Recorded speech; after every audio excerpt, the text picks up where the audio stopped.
প্রিয় বাংলাদেশ আমাদের সবার প্রিয় মাতৃভূমি। বাংলাদেশকে রক্ষা করাই আমাদের পবিত্র দায়িত্ব।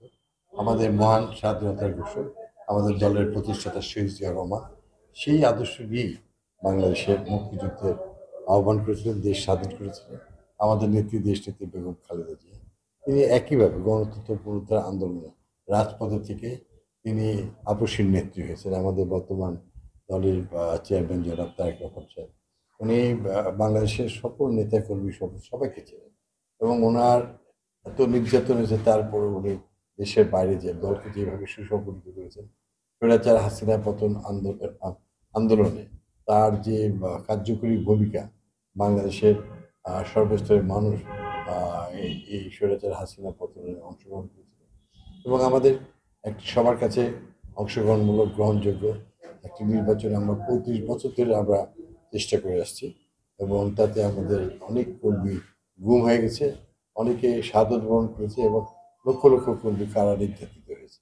এই অবস্থার মধ্যে দল আমাদের ঘুরে দাঁড়িয়েছে এবং আগামী দিনে একটি খুব দ্রুতই একটা গ্রহণযোগ্য সকলের কাছে অংশগ্রহণের একটা নির্বাচন ইনশাল্লাহ বাংলাদেশে হতে যাচ্ছে। সেই নির্বাচনে আমি রাজশাহীবাসীর সবাই, আমার বড়রা আমার মুরব্বী পিতার মতো, মায়েরা আমাকে খুবই স্নেহ করে, দোয়া করে।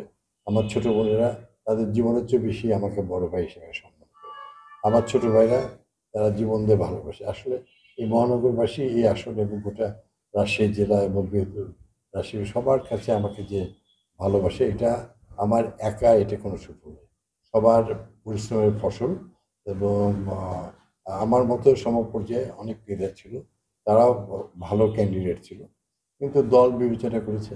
আমাদের নেতা তারেক রহমান সাহেব, তিনি মনোনয়ন দেওয়ার আগে সকল নেতা কর্মীদেরকে তিনি দেখেছিলেন মনোনয়ন করছেন এবং তিনি বলেছিলেন আবেগ বক্তৃতায় যে তার মা এই অবস্থায় তিনি চেষ্টা করতে নিতে চেয়েছেন, কিন্তু বেগম খালেদা জিয়া আমাদের জনগণ এবং দলকে রেখে দেশের বাইরে যান না, জীবন উৎসর্গ করে টিকেছিলেন। তো সেটা যদি আমরা ত্যাগ স্বীকার করতে পারে আমাদের নেত্রী, তাহলে আমাদের সমপর্যায়ে নেতা যাকে নির্বাচন দেবে সবাই মিলে কাজ করবে। এখানে আমাদের কাছে ব্যক্তির চেয়ে দল বড়, দলের চেয়ে দেশ বড়। আমাদের নেতা বর্তমান চেয়ারম্যান এটাই বিশ্বাস করে, এটা বেগম খালেদা জিয়ার, এটা হচ্ছে সেই সময় তিনি মিজোরাম রহমানকে এই স্লোগান দিয়ে ঐক্যবদ্ধ।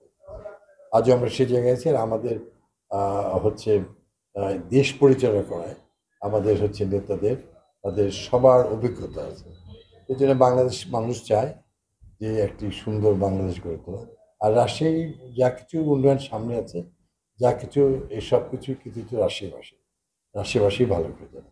আর যারা আমরা ইলেকশনে প্রতিদ্বন্দ্বিতা করব সবাই আমাদের ভাই, কেউ আমাদের প্রত্যক্ষ কোনো এনিমি বা পরোক্ষ নয়।